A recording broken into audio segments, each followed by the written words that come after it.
painful moments in your career, I believe, I don't know, I never asked you this, was when you departed from Toronto because Masai brought in Kawhi Leonard. And I know they won the championship that year, but I've often said this.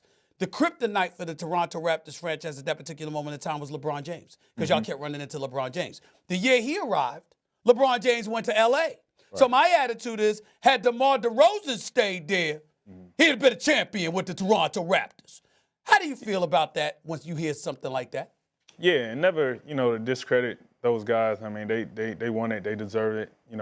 Right. I finally had got to a point to where, I was happy for them. But for sure, I definitely feel like that. The only person we couldn't beat was LeBron. That's just what it was. And I felt off the year we had before, we just needed one more piece to kind of push us over the top. And that piece came to be LeBron going to the West. And I didn't get an opportunity to see what would have happened. But the utmost confidence within myself, I have no doubt in my mind the same outcome would have happened. Now, recently, DeMar DeRozan was on First Take, and Stephen A. Smith gave a take that is incorrect, but whatever. He said that he feels that the problem with the Raptors, when DeMar was on that team, was that them going against LeBron James, and he feels like the Raptors would have won in 2019 regardless. Obviously, DeMar DeRozan is going to agree with that, but that's just incorrect. There are two reasons why, and I'm going to explain them in this video. DeMar DeRozan is delusional, and he's a playoff fraud. Now, DeMar is an exceptional player in the regular season, but the playoffs are different than the regular season because, yes, the regular season is 82 games. You have to play these teams multiple times, but you don't have to play them in a 7-game series. Teams are able to adjust to teams in 7-game series, and this is what separates all-time greats to just great players. Now, when it comes to DeMar, he has had multiple opportunities to win or even make the NBA Finals. Now, in this video, I'm going to count winning as making an NBA Finals or playing up to that level. But why, Golden Takes? Isn't making the Finals and not winning not really a feat? I'm glad you said that little ding on the back.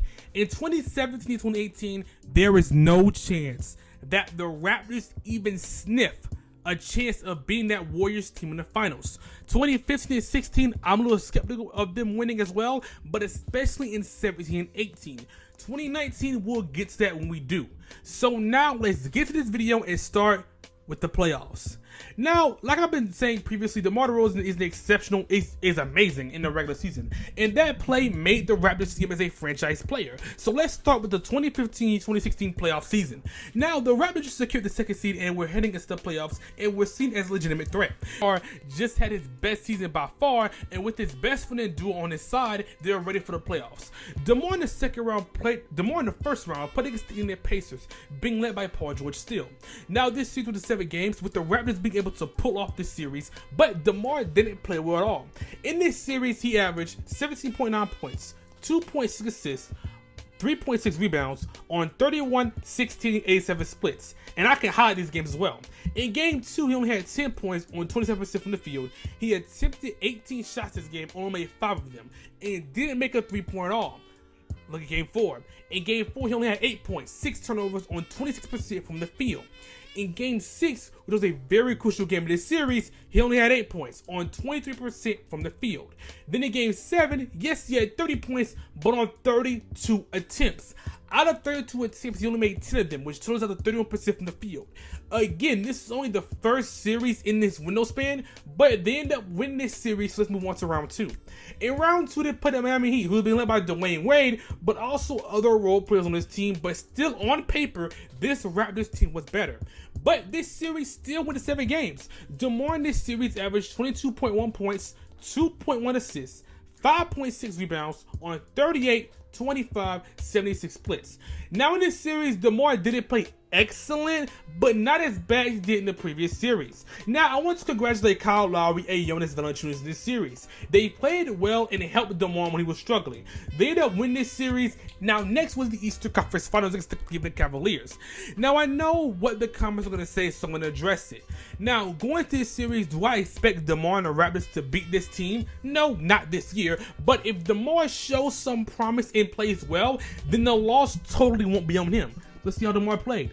DeMar average in this series was 23 points, 3.5 assists, 3.2 rebounds on 50-0-90 splits.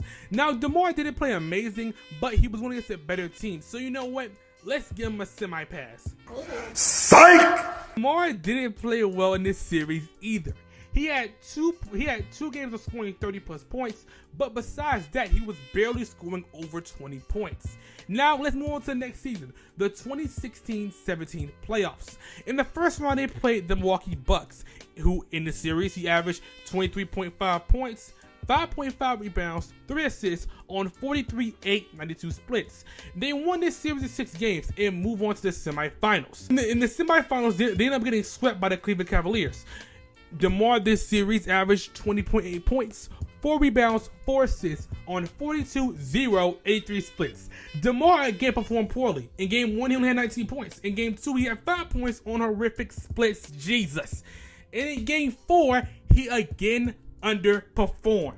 Now in this last season, the 2017-2018 season, in the first round win against the Washington Wizards, we actually played well in some games. But in game 1 and game 6, he underperformed again. But they move on to the next round regardless. Now again, they win against the Cleveland Cavaliers, where they was again swept. You want to know DeMar DeRozan's averages? DeMar averaged in this series 16.8 points, 4 rebounds, 2.8 assists on 43-0-81 splits. Game 3, he had 8 points. And in game 4, he had 13 points on what you can guess horrific splits. Now, the next year, the Raptors traded for Kawhi, and he immediately reaped the NBA championship. Why? Well, for 2 reasons. One, DeMar's playstyle doesn't fit into playoff play. One thing about the playoffs is adjustment. You have to be able to adjust, and when you're constantly shooting mid-ranges and not able to space out the floor, it makes it easier to defend you. Not being a 3-point shooter automatically makes it harder to win, but also when you're just not making your shots as the best player, it makes you a liability. Now, do I think the Raptors will win in 2016, 17, 18? Probably not, but the reason that DeMar was traded was because Kawhi elevates in the playoffs. They needed someone who's a better playoff performer who can elevate this team and push teams farther than DeMar DeRozan could. Kawhi in the playoffs altogether averaged 30.5 points, 9 rebounds, 4 assists on 49, 37, 88 splits. Those numbers are just automatically better than DeMar DeRozan's. LeBron was indeed a major factor in the Raptors not being able to win a championship, but I think it was clearly a DeMar issue as well. DeMar averages for all those series are 21.7 points, 4 rebounds, 3 assists on 41, 19, 83 splits. DeMar DeRozan just isn't a number 1 option type of player, and that's fine. But don't go on major platforms and say that if you was number 1 option in 2019, you would have been able to have done what Kawhi did, because that's basically what you're saying. I want to make a video going in depth on Kawhi's 2019 finals run, so I won't say so many details, but no, DeMar DeRozan, you would not be able to even come close to what Kawhi did in 2019, and there is ample enough evidence to support that.